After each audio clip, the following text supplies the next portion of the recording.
የብራያን ምቡሞ እግሮች ያላረፉበት ጨዋታ የለም። ጥቅምት ወር ላይ ሲያሸንፉ ሰንደርላንድን 2-0 ባሸነፉበት ጨዋታ ላይ ጎል ሲያስቆጥር ሜሰን ማውንት አሲስት ያደረገው ብራያን ምቡሞ ነው።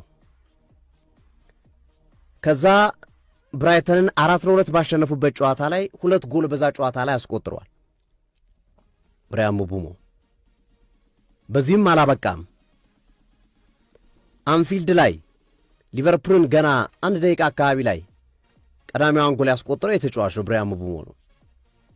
በጨዋታው የነበረው ይሄ ተጫዋች ጎል ማስቆጠር አሲስት ማድረግ ብቻ አይደለም፣ ከኳስ ውጭ የሚያደርጋቸው እንቅስቃሴዎች አሁን በአንፊልዱ ጨዋታ ላይ ከሊቨርፑል ጋር 6 ቁጥር ላይ ስናገኘው ነበረ። ግርምዬ አጥቂ ተጫዋቹ ነው። 6 ቁጥር ላይ ይመጣል ሲከላከል፣ 6 ቁጥር ላይ መጥቶ ያስጣላቸው 1-2 ኳሶችን ተመልክተን የማይደክመው በፍጹም ለእግር ኳስ የተሰጠ የሚመስል ተጫዋች ነው። አሁን ሰውነቱ ስታየው ግርምዬ የእግር ኳስ ተጫዋች አይመስልም። በተለይ ሆዱን አካባቢ ስትመለከተው ቦርጩ ትልቅ ነው።